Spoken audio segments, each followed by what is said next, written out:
Assalamualaikum warahmatullahi taala wabarakatuh.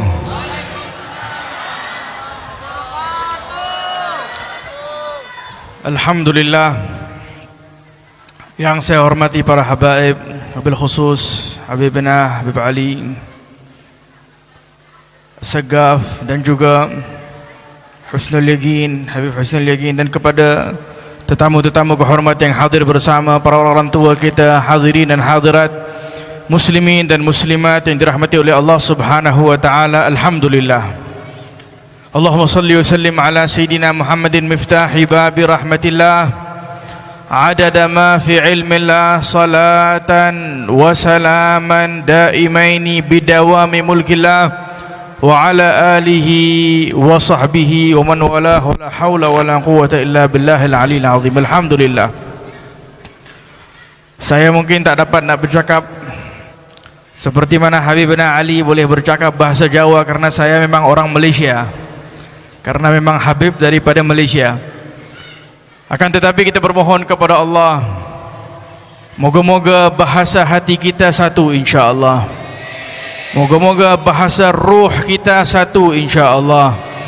Kita bermohon kepada Allah, moga-moga malam ini dipenuhi hati kita dengan cinta kepada Allah, dipenuhi hati kita dengan cinta kepada Rasulullah, dan dipenuhi hati kita cinta kepada para awliya, orang-orang salihin. Amin ya rabbal. Alhamdulillah. Hadirin dan hadirat yang dirahmati oleh Allah, apabila saya dipanggil untuk datang kepada majlis seumpama ini, majlis haul Kiai Khalil Al-Bangkalan, Kiai Muhammad Khalil Al-Bangkalan adalah merupakan salah satu tokoh ulama, salah satu orang yang telah bersambung ketakwaannya, keyakinannya, kesalehannya diperolehi melalui hubungannya dengan Allah Subhanahu wa taala Al-Baqi, Allah yang maha kekal, maka namanya sampai sekarang kekal terus. Bahkan namanya akan terus kekal sehingga akhir zaman.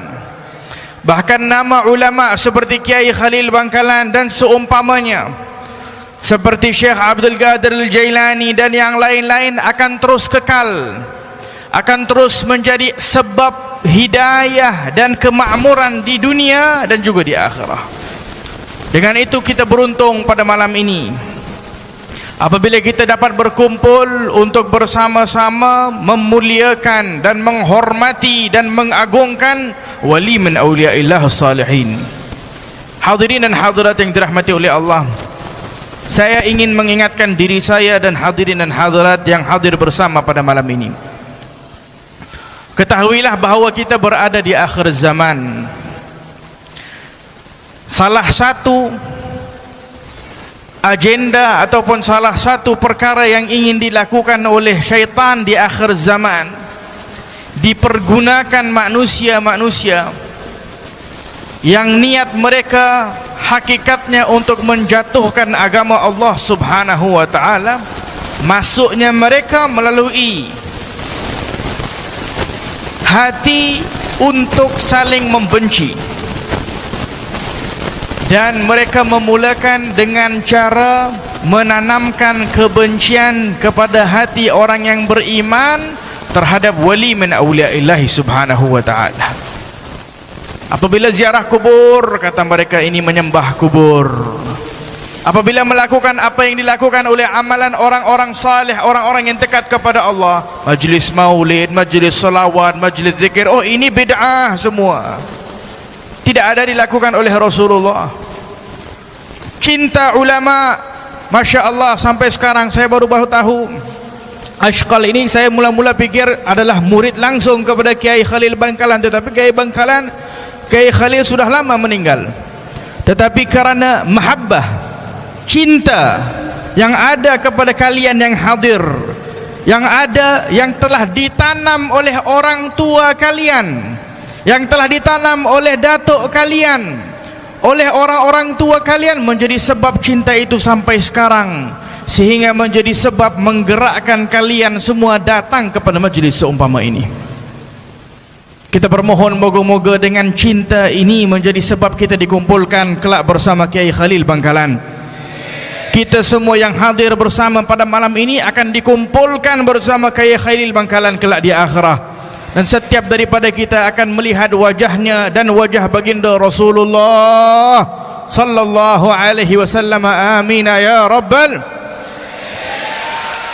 Suara syaitan hakikatnya ingin untuk mengeluarkan cinta Ahlul Bait dan Nabi sallallahu alaihi wasallam daripada hati orang beriman.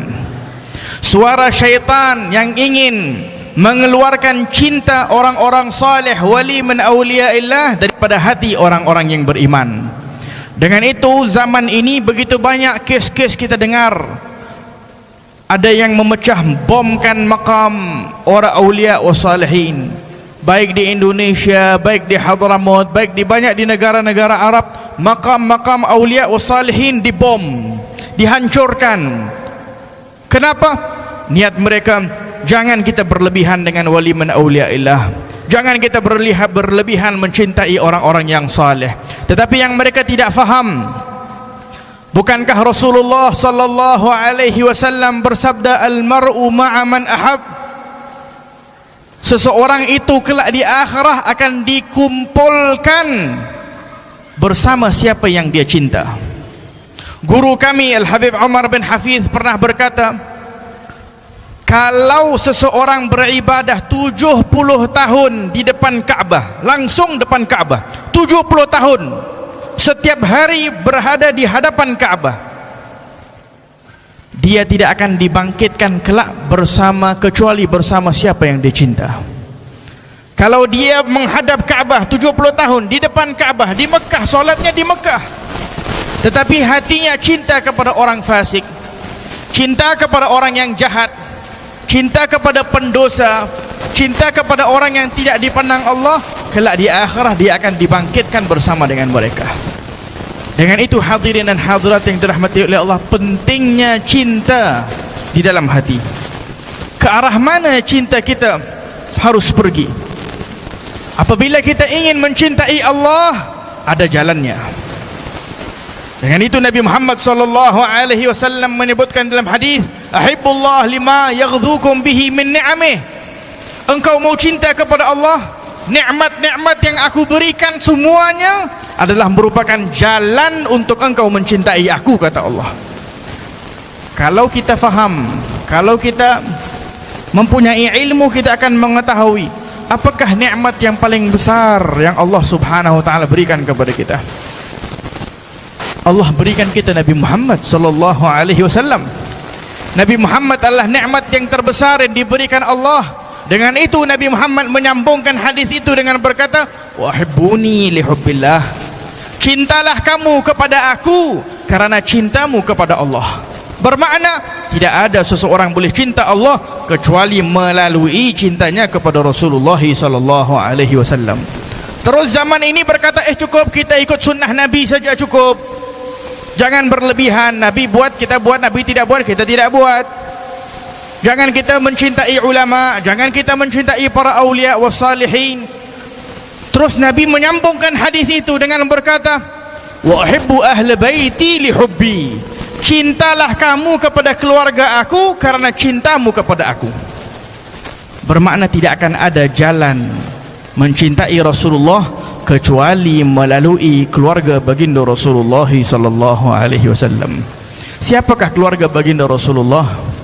Keluarga baginda Rasulullah sallallahu alaihi wasallam adalah orang-orang yang mencintai Rasulullah, yang mengikuti jejak langkah Rasulullah. Mereka adalah orang-orang yang hidupnya adalah untuk berjuang di jalan Allah subhanahu wa ta'ala. Dan salah satu contoh yang besar adalah Kiai Khalil Bangkalan.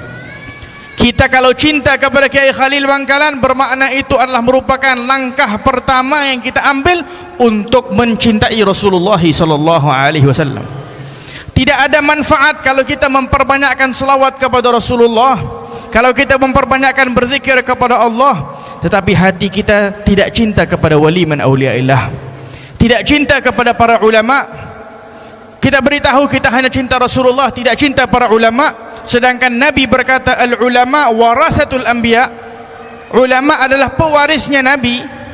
Nabi tidak mewariskan uang dan harta, tetapi Nabi mewariskan ilmu, mewariskan para ulama, mewariskan zuriat Nabi sallallahu alaihi wa ala alihi wasallam. Maka dengan itu hadirin dan hadirat yang dirahmati oleh Allah, kalau kita sudah tahu adanya Rasulullah, adanya wali-wali Allah dan sebagainya, apa yang perlu kita lakukan? Di sini kita perlu mempelajari Allah subhanahu wa ta'ala mengajar Nabi Muhammad sallallahu alaihi wasallam adab. Adab yang merupakan sebab utama seseorang sampai kepada Allah. Nabi berkata, adabani Rabbi, yang telah memberikan aku adab itu Allah. Apa diajar oleh Allah subhanahu wa ta'ala? Wakhfidh janahaka liman ittaba'aka minal mu'minin. Allah mengajar Nabi Muhammad, wahai Muhammad, rendahkan dirimu, tawadhu' kepada siapa? Kepada pengikutmu, kepada para sahabat Nabi sallallahu alaihi wasallam. Rendahkan dirimu, mengajar tawadhu', tunduk, walaupun Nabi lebih mulia. Allah mengajarkan adab kepada kita orang yang beriman. Kata Allah subhanahu wa ta'ala, ajar adab kepada orang tua kita. Wakhfidh lahuma janaha dhulli minar rahmah, tundukkan sayapmu, tundukkan dirimu sepenuh hati, sepenuh jiwa, dengan penuh kasih sayang kepada kedua orang tuamu.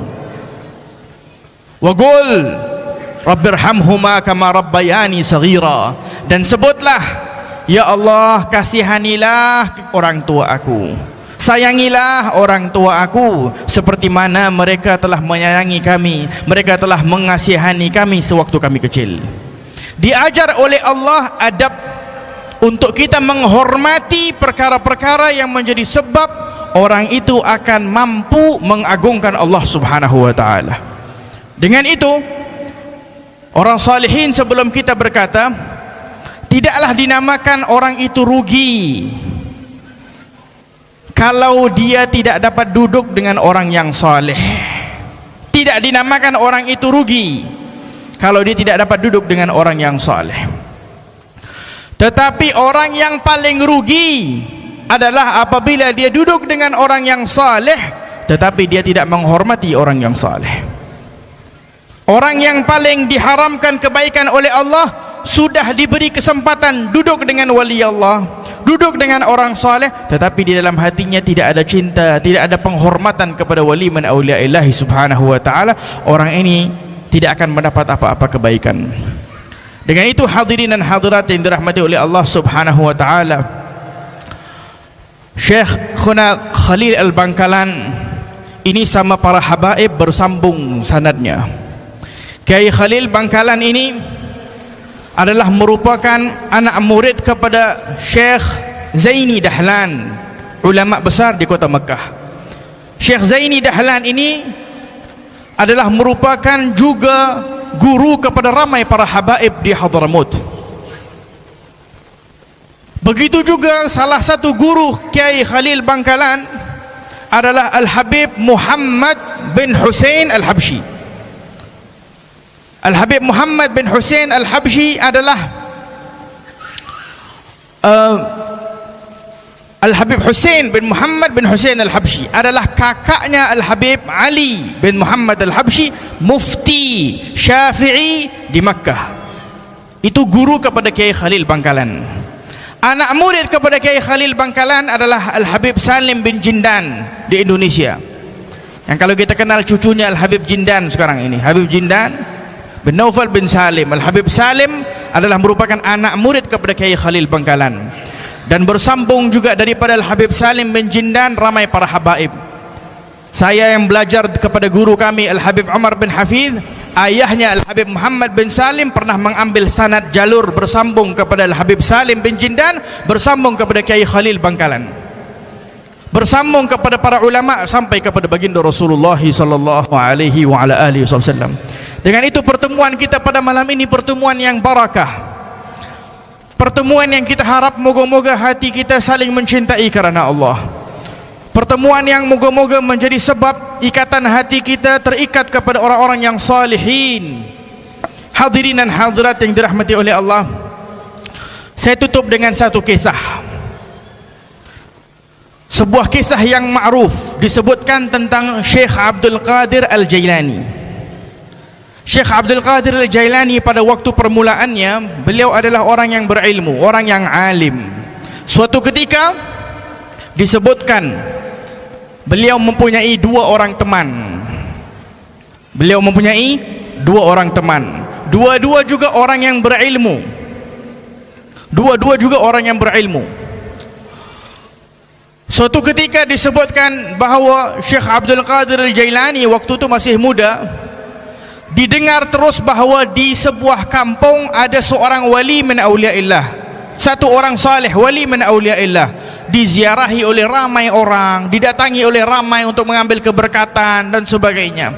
Maka kata Syekh Abdul Qadir Jailani, marilah kita pergi ziarah beliau.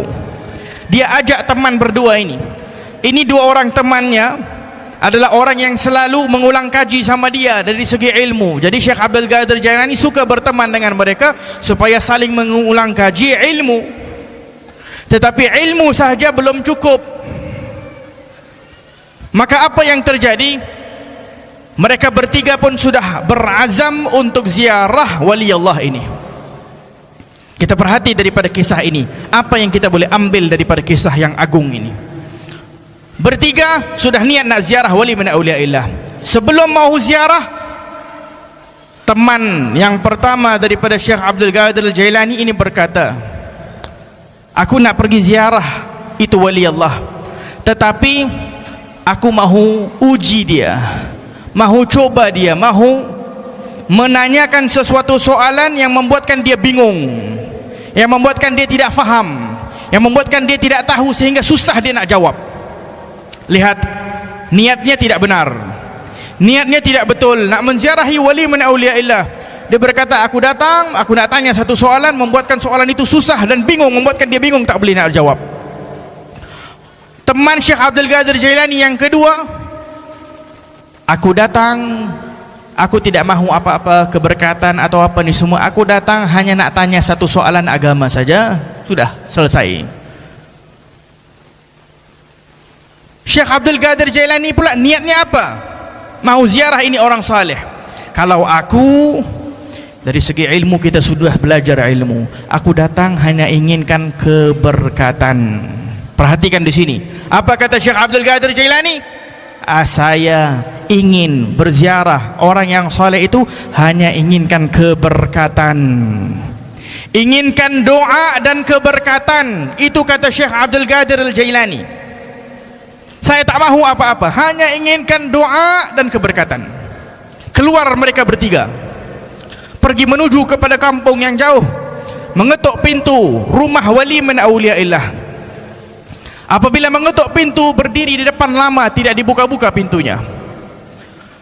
Sehingga setelah beberapa waktu dibuka pintu oleh wali Allah ini, dan dilihat wajahnya di dalam keadaan bentuk marah, di dalam keadaan tidak senang, tidak suka. Dan langsung diberitahu oleh wali Allah ini bahawa, wahai engkau ya fulan, orang yang pertama, yaitu temannya Syekh Abdul Qadir Jailani yang tadinya niatnya tidak baik mahu ziarah, engkau tadi datang niatnya untuk menanyakan kami soalan.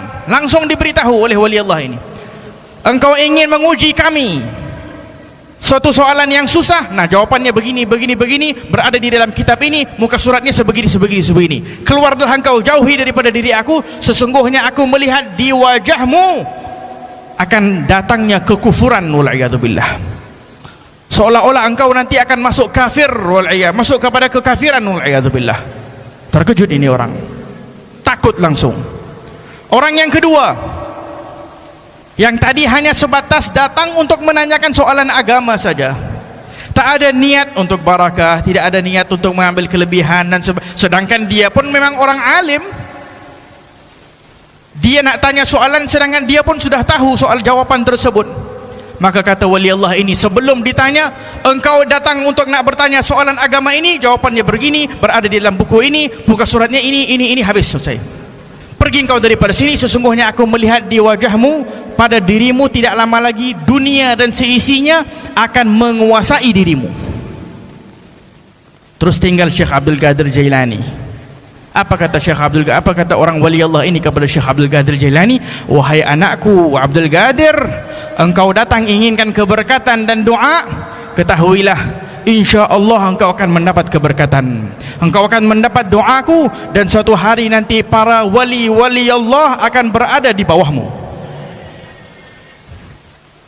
Suatu hari nanti para wali-wali Allah akan berada di bawahmu, kata wali Allah tersebut. Keluar mereka bertiga. Tidak berlalu waktu yang lama kecuali orang yang pertama tadi yang menguji wali Allah ini diperintahkan oleh seorang raja di zaman itu untuk pergi menghadap raja di negara Kristen.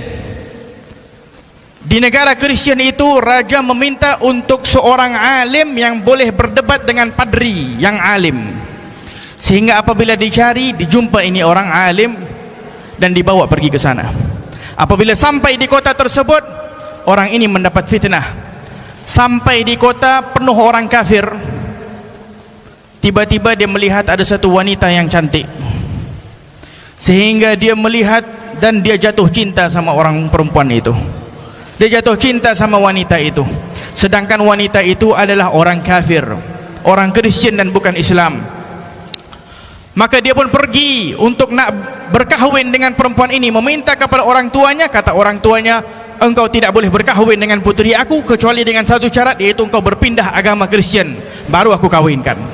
Akhirnya dia berpindah kepada agama Kristen karena sudah hatinya sudah buta karena nafsu wal'iyadzubillah, sehingga dia berkawin dengan orang Kristen dan dia menjadi orang kafir wal'iyadzubillah. Tengok apa yang terjadi. Apabila tidak beradab dan kurang hajar kepada wali min auliyaillah, ini hasilnya. Orang yang kedua diperintahkan oleh raja untuk mempunyai amanah harta-hartanya orang-orang Islam, dia yang menjaga, sehingga dunia datang orang offer itu, orang offer ini, uang haram, uang halal dan sebagainya, sibuk terus. Dan Syekh Abdul Qadir Jailani sampai saat ini kita dengar tentang kelebihannya. Dengan itu hadirin dan hadirat yang dirahmati oleh Allah, pelajaran yang kita ingin ambil daripada kisah ini, kita datang untuk mengambil keberkatan. Kita datang pada malam ini untuk mengambil keberkatan Kiai Khalil Bangkalan. Tanamkan di dalam hati kita cinta kepada orang-orang saleh. Tanamkan hati kita dan keluarga kita cinta kepada orang-orang saleh. Tanamkan pengagungan dan penghormatan kepada orang-orang saleh. Itu akan menjadi sebab keberkatan di dalam rumah kita, keberkatan rezeki kita, keberkatan kehidupan kita. Kita angkat tangan dan berdoa kepada Allah Subhanahu wa taala, meminta dan bermohon kepada Allah, moga-moga pada malam ini Allah berkati kehidupan kita. Moga-moga Allah Subhanahu wa taala memandang kita pada malam ini. Moga-moga Allah bersihkan hati kita, menjauhkan hati kita daripada sifat benci para ulama, para aulia. Ya Allah, kami bermohon kepadamu ya Allah, penuhi hati kami dengan cinta kepada ya Allah dan cinta kepada Rasulullah sallallahu alaihi wasallam. Kurniakan setiap daripada kami kejujuran ya Allah, kurniakan setiap daripada kami keikhlasan ya Allah, dan matikanlah kami di dalam keadaan husnul khatimah ya Allah. Matikanlah kami di dalam keadaan husnul khatimah ya Allah. Matikanlah kami di dalam keadaan husnul khatimah ya Allah. Kami angkat tangan dan bermohon kepadamu ya Allah, tidak lama lagi kami akan masuk ke bulan Ramadan. Bersihkanlah hati kami ya Allah, sampaikanlah kami kepada bulan Ramadan di dalam keadaan sehat dan afiat, di dalam keadaan panjang umur, di dalam keadaan waktu kami, kehidupan kami diberkati oleh Allah Subhanahu wa taala. Ya Allah ya Tuhan kami angkat tangan dan berdoa meminta kepadamu pada malam ini, yang mempunyai hajat kabulkan doanya ya Allah, yang mempunyai hajat dunia dan akhirah kabulkan doanya ya Allah. Kami sedang berkumpul kerana-Mu ya Allah, kami sedang meminta kepadamu ya Allah. Kami yakin Engkau memandang kepada kami ya Allah. Kami yakin Engkau mendengar doa kami ya Allah. Engkau yang menyuruh kami untuk berdoa, Engkau yang menyuruh kami untuk meminta, Engkau yang menyuruh kami untuk bermohon. Kami yang penuh dosa ini ingin memohon kepada siapa selain kepadamu ya Allah. Engkaulah Tuhan kami ya Allah. Seperti mana Engkau telah berikan kami hidayah dan taufik untuk mencintai orang saleh. Teruskanlah istiqamah sampai akhir hidup kami ya Allah. Kami dan keluarga kami ya Allah, kami dan keturunan kami ya Allah, kami dan zuriat kami ya Allah, sehingga kami layak untuk berkumpul dengan orang saleh kelak di akhirah ya Allah. Kumpulkan kami bersama para aulia kelak di akhirah ya Allah. Walaupun kami bukan wali min auliaillah, kami bukan orang yang saleh ya Allah, tetapi kami bermohon kepadamu, kumpulkan kami bersama mereka ya Allah. Ya Allah ya Allah, ya Allah ya Allah, ya Allah ya Allah. Kepadamu kami berdoa dan meminta ya Allah, ya Arhamar Rahimin. Kami bermohon kepadamu ya Allah, moga-moga Allah kuatkan iman kita. Sama-sama insya-Allah kita niat untuk memperbaharukan iman kita seperti mana diajar oleh ulama kita. Yang tadi kita dengar tentang talqin, suatu ketika pernah terjadi waktu Rasulullah pernah mengumpulkan beberapa sahabatnya, dan Nabi bertanya, ada tak orang asing? Kata para sahabat, tidak ada sesiapa, yakni orang-orang yang bukan orang Islam. Dikumpulkan oleh Nabi dan terus Nabi talqin kepada mereka. Disebut oleh Nabi la ilaha illallah, dan disebut oleh para sahabat sebanyak 3 kali. Dan setelah itu Nabi berkata, bangunlah kalian di dalam keadaan Allah telah mengampuni segala dosa kalian. Saya telah pernah mengambil ijazah ini daripada sanad bersambung kepada guru-guru kami, yang insya Allah sambung juga kepada Kiai Khalil Bangkalan dan kepada orang-orang salihin.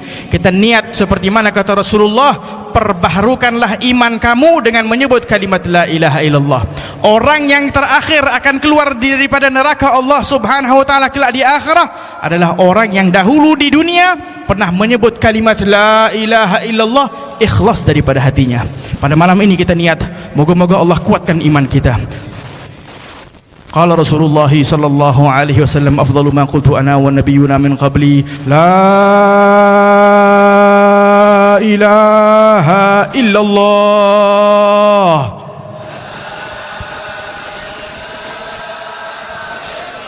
La ilaha illallah.